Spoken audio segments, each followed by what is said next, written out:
list with your team? Well, we're kind of in a self-evaluation phase right now on both sides of the ball, schematically, things like that. But then also, individually and as units, we're really taking a hard look to see, what are some things we've done well in these first 6 weeks, and what are some things that we need to improve on. And so the big focus is on self-improvement this week. Each coach is giving tangible things for each of the players to work on. And maybe something that is on the field, it might be something off the field, it might be something academically, something along those lines. But the idea is, what have we done well and what do we need to improve on? And so we're focusing on that this week. It seems like from some of your comments throughout the year, you guys are really into advanced analytics. Is that accurate? Do you guys really study the advanced analytics of the game and what you're doing? Yeah, it's a part of it.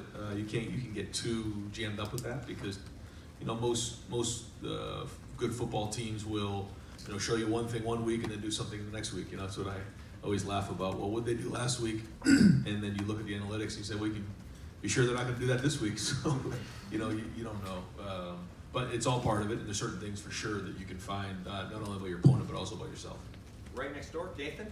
I'm just curious, this is one of the things that you're doing for the first time now as a head coach, going through an off week. Was there any kind of template that you used for that? Anything that you thought worked in the past, other coaches you worked under that is how you set this? This week's a little different because we come back and we're playing on a Friday night. So it's a little bit different. We're going to come back and practice on Sunday, which is something typically you wouldn't do coming off of a bye week, but we will. So it's a little bit different, and we put it together based on what we thought was best for the team. And what is kind of the balance between wanting to give guys a rest, get them a mental break, probably as much as a physical break, but also you're 6-0, you're kind of rolling, you probably want to try to keep an edge. Does that happen during a bye week, or does that resume next week? Well, there's guys that was a physical game that we played on Saturday night, so guys need to get healthy again. We're a little battered, but that's what happens. 6 week in, and after you play a game like we did against Michigan State. But it's all kind of how you craft it during the week, and the way we're doing it is we're trying to get those guys healthy the best we can and be smart about it. But again, really focusing on enhancing the things that guys are doing well and improving on the things they need to improve on. Front row middle, Joey?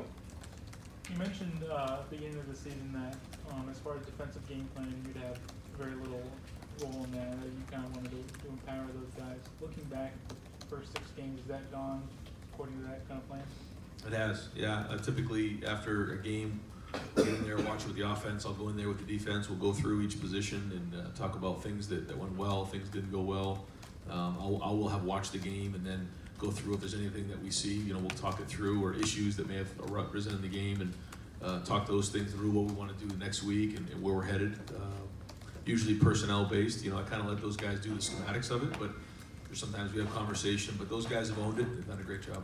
Why did you kind of go about it that way as a coach? Well, I think first off, when you're running your side of the ball, you really want to do it your way. And too many cooks in the kitchen isn't good. So those guys are doing their deal, and then they obviously report to me and whatever they think is best. We'll have a conversation about it, move forward. But then also, being involved with special teams, being involved with the offense. That you can only do so many things, and that's why hired guys like Jeff and Greg and Larry who have such great experience that they can do it. Second row left, Ari? Hey Ryan, obviously you understand the importance of recruiting at a high level, and this program is still in a little bit of a transition period as you go through from coach to coach. I was wondering, in next year's class, the state of Ohio has maybe the deepest crop of talent that it's had in a long time just in the state. I was just wondering, in a coach in your position, recruiting very well right now, but to have that base of talent in your home state next year, what can that do for you in terms of managing this transition? It's huge. It's huge because in recruiting for us, our foundation is Ohio for sure, and the Midwest, and then we supplement it with national guys. But when you have so many talented guys in the state of Ohio that are right down the street, it's huge for us. And it's great to have those guys come visit. It's great to have all those guys come visit us on Saturday night, get a feel for what the game day atmosphere was like on Saturday, which was awesome. And it's so many recruits in, and so it's working at a high level right now. And I think there's so many guys in Ohio right now that just want to stay home and be a part of it. So it's going well. Over the course of Urban Meyer's tenure, he took on average about 3 less Ohio kids per class than Jim Tressel did before him. That probably doesn't sound like a lot, but over the course of 4 years, it's almost 20% of the roster less Ohio kids. I was wondering, what's your ideal philosophy in terms of how to manage that when you have that? Do you want more? Did you like the balance of Ohio kids then, and just kind of when you have a class like this, what is that like? Good question. I just think that you have to just look at who you think, fits your roster at that time, who's good enough to play. Ideally, you'd have as many Ohio guys as you can have. But sometimes it kind of fluctuates based on the talent in that recruiting class, and you do the best you can to go recruit the best at each position that fit here. That's another part of it, what guys that fit. So, for sure, if somebody is from the state of Ohio, then they're going to have a leg up on anybody else in the country in recruiting because, this is their home state and they grew up being Buckeyes, so that matters. Right next door, Steven. It's like you talked about, this is the first time going through being a bye week as a head coach, and this is usually a time where a lot of recruiting is done. How do you balance, maintaining those relationships with guys that are already committed within the 2020 class versus trying to get out ahead with the 2021 class as well?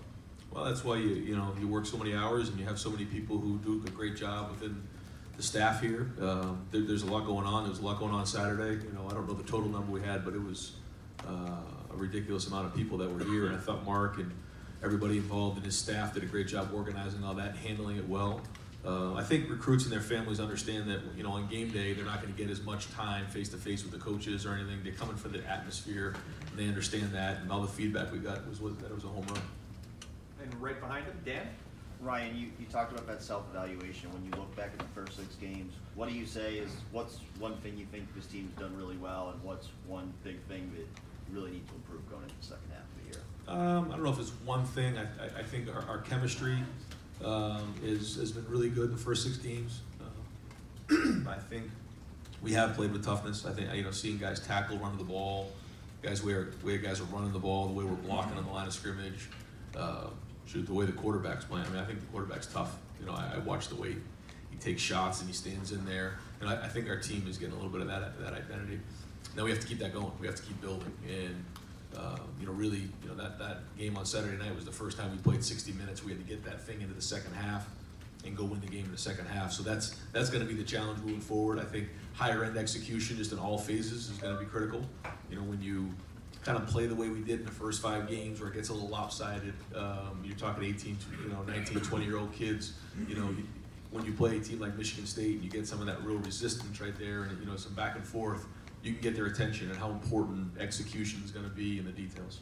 What are the things you feel like you can get accomplished when you have 2 weeks between a game instead of just 1 like you do in most weeks? Well, a couple of things. You get healthy. You get guys to heal up from the first 6 games. You get a chance to take a deep breath and get an idea where you're at.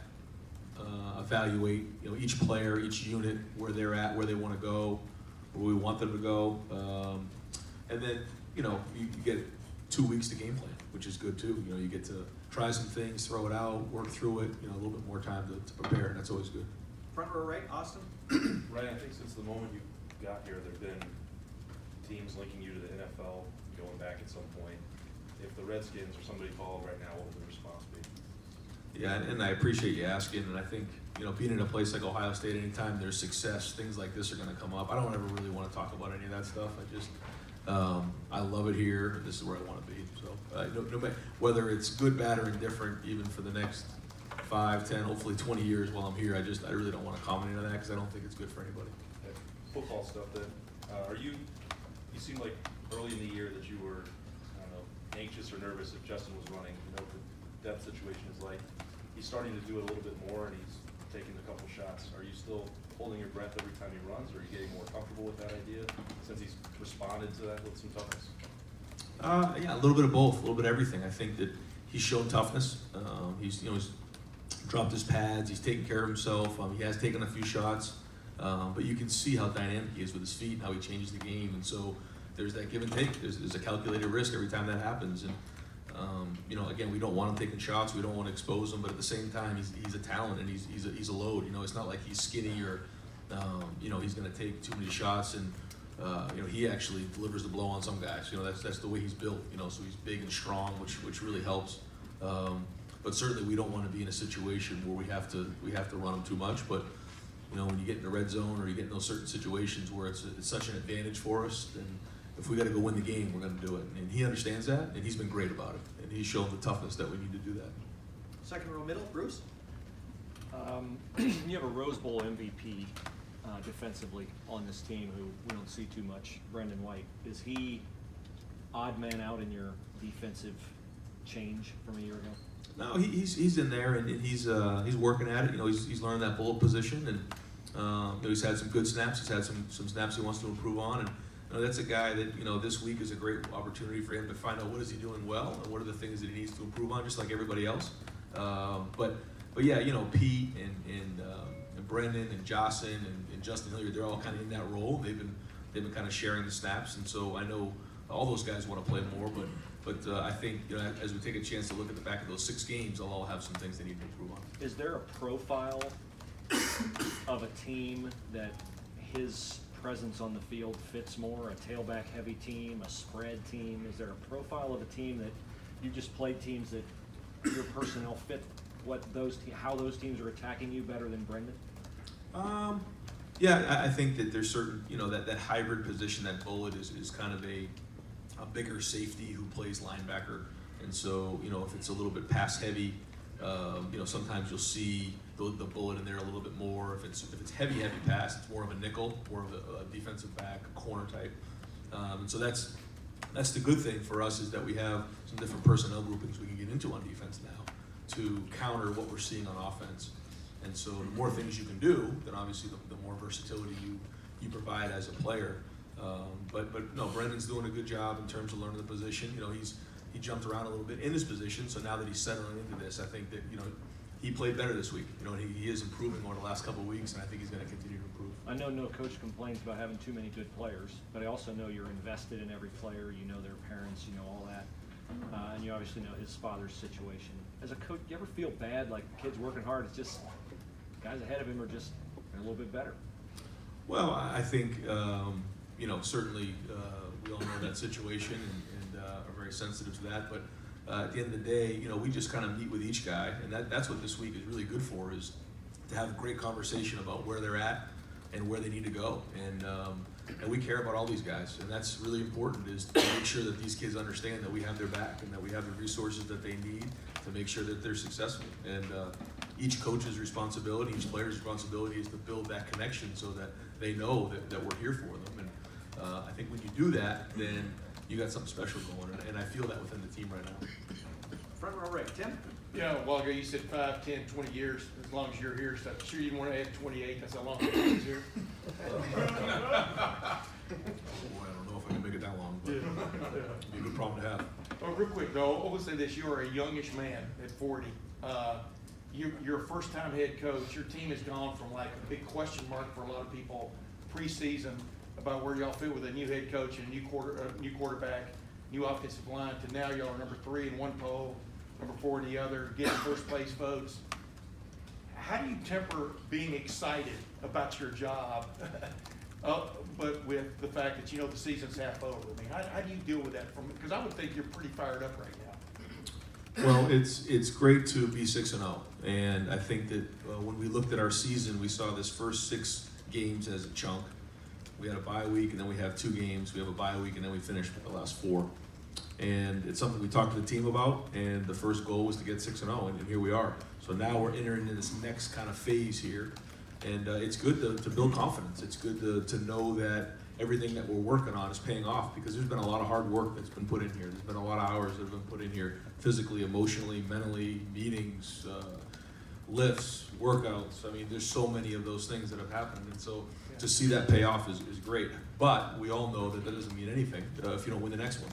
And so keeping that chip on our shoulder and making sure that we haven't proven anything yet, just that we have the capability to do well, but you know, we're just halfway through the season and we've got a long way to go. And so making sure that we have something to prove every single day we step on the practice field and on the game field is important. You know, really quickie, with an offensive line, when you put it together, you never know exactly how tough it's going to be, you know, in crunch time and stuff. Did you learn something about that group on Saturday night again that tells you it's not just, you know, a bunch of great athletes out there, but they can stand up to a Big Ten football game? I think we learned a couple things about the O-line. One was that, you know, when it was tough sledding early on, they didn't panic.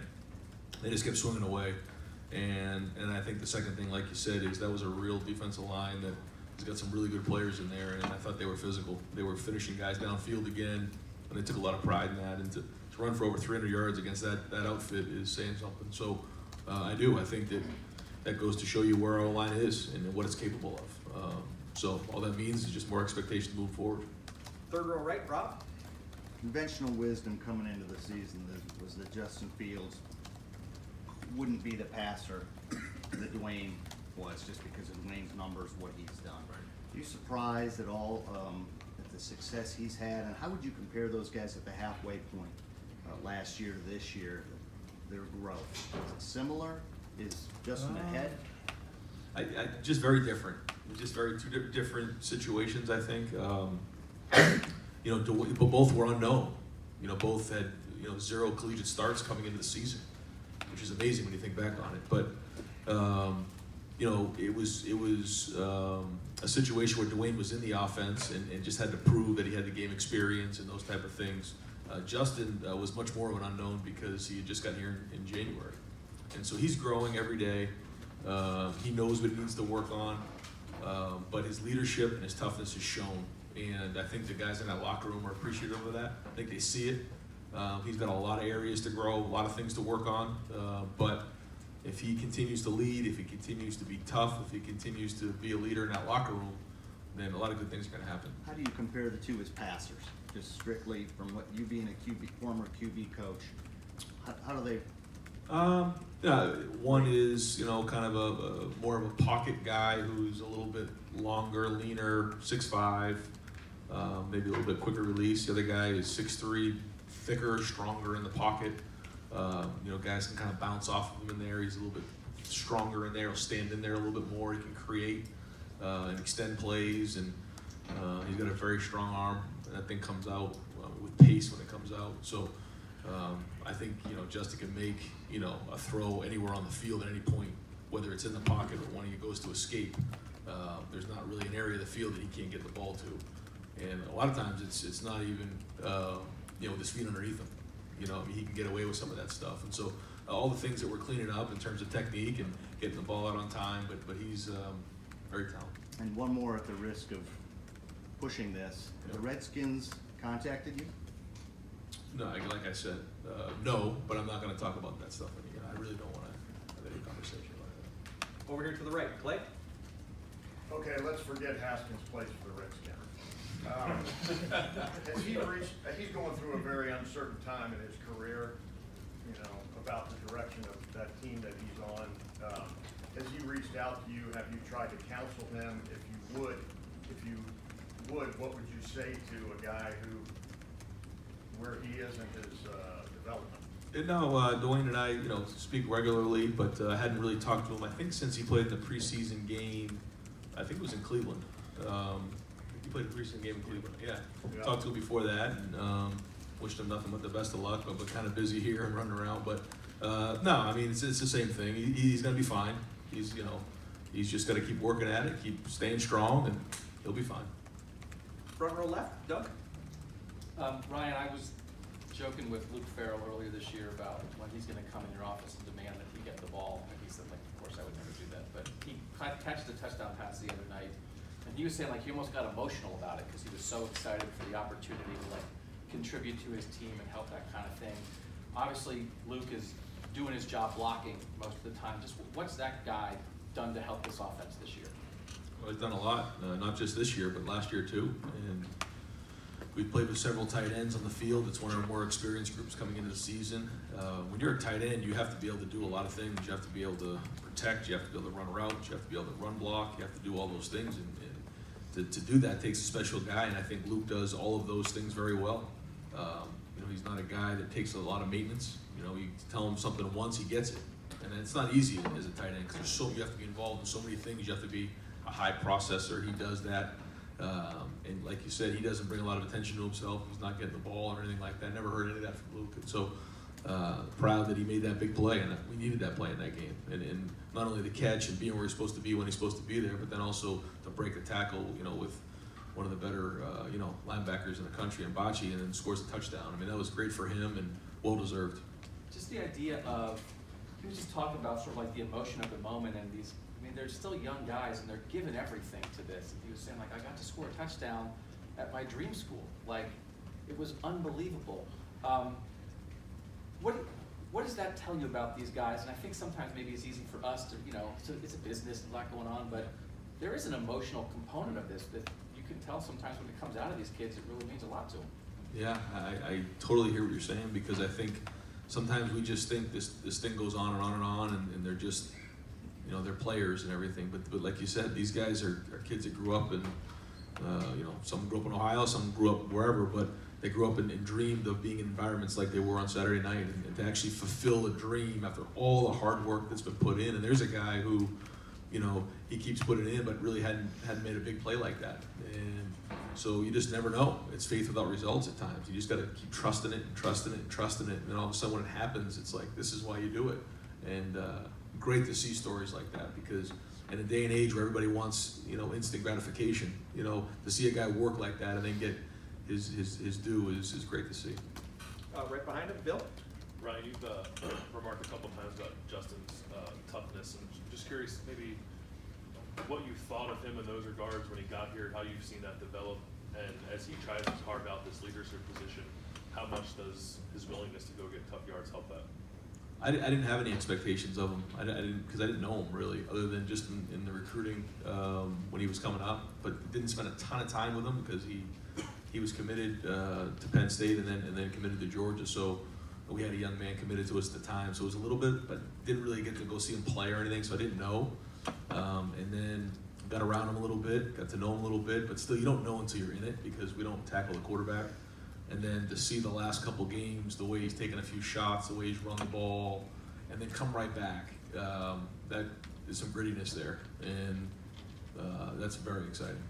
You see his teammates taking to that? Is that, I mean, I know guys some are vocal, some aren't, but when you're trying to be a leader, something like that may be even more important than how much you might use your voice. I just think when you're preaching toughness and your quarterback takes a shot right in the face, you know, one that was, to me, was questionable, and then comes back and throws a fade in the corner of the end zone one week, and then lowers his shoulder and you know, takes a shot in the thigh to score a touchdown late in the game, and you know, on JK's touchdown run, or two of them, you know, he's carrying out his fake and then he's running down the field to help block. I mean, he was almost in the end zone before JK on the long run, and then the other one he's leading to try to help block. That just goes to show you what this kid's made of, you know. And yeah, I think a lot of guys in the team are taking notice of that. And you guys lead the country in rushing yards, total rushing yards. At the same time, you have been balanced. Passing yards are almost right there with it. Is that where you want to be? Is there anything else you'd like to see from the passing game, or are you pretty happy with the balance you guys have struck so far?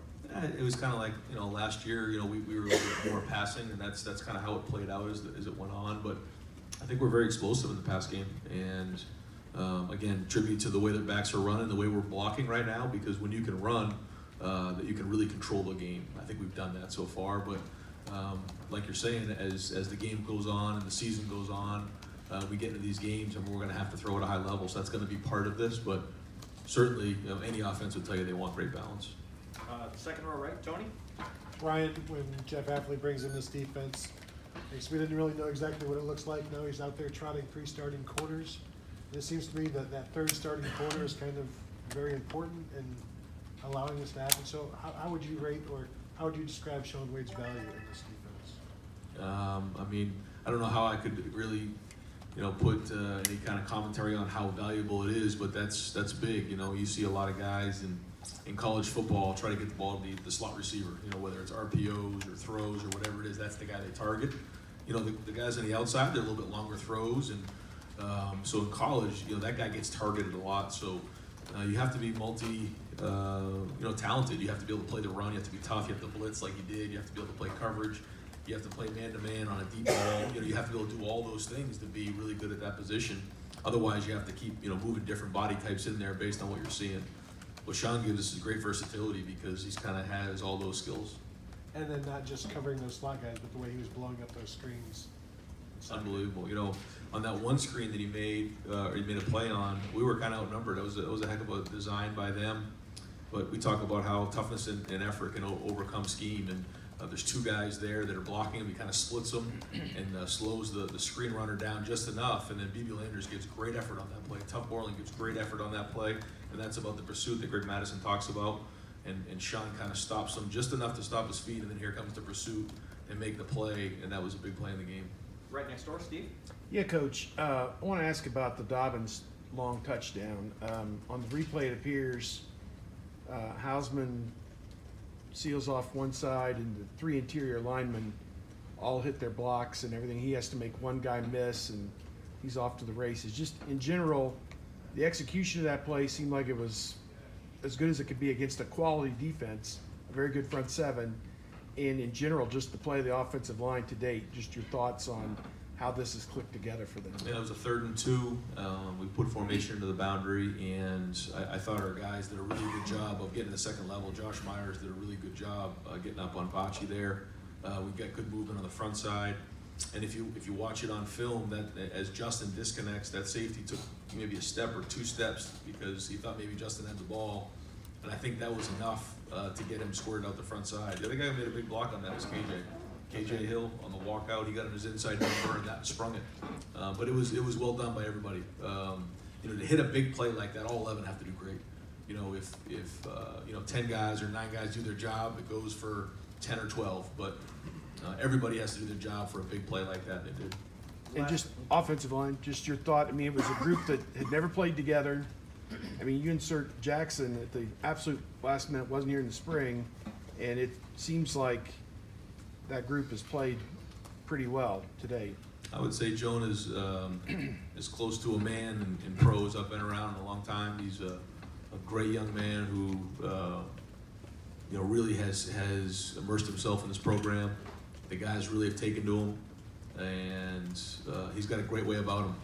And like you said, for a guy to come into that room with a lot of pride and a lot of history, and it's not easy. You know, we've got a strong culture in that room, and for a 5th-year senior to come into that room, get embraced, and then do it the way he's doing, that says a lot about who he is. But then it also says a lot about the culture of that offensive line room right now, which is, I think, one of the best cultures we have on the whole staff, and that's a tribute to what Stud has done with that room. I think it's tremendous right now. They're playing with great passion. They're solving the problems. They're playing with great energy. So all positive there. But again, the challenge is, can we keep it up now? You know, because if we, come out and don't do that, don't finish, and don't play with that edge, then obviously we're setting ourselves up to fail. And final 2 questioners. 4th row left, Andy. Yeah, Coach. Don't want to ask any more about NFL rumors, but you said you said a couple times how you plan on being at Ohio State for the next 5, 10, 20 years. And you've had jobs, both at the college and NFL level. When was it you decided that your more permanent career path was to be the head coach of a major college program at Ohio State as opposed to the NFL? When we had to move our family 3 times in 3 years, but that was not good. And that's the thing that I don't know people realize is when you have to move your family. You have a young family, and you're moving them all over the place. It is the worst thing to go home to your family and tell them we got to move again. They got to be the new kid again, and your wife has to figure out a new set of friends again. It's just not good. And certainly, Nina and I didn't grow up that way. We grew up in the same house for our whole lives, and all of our family's still back in the same hometown. So that was hard times for us. And then I said, never again. I don't want to do it anymore. And she said the same thing, and that was the decision that we made.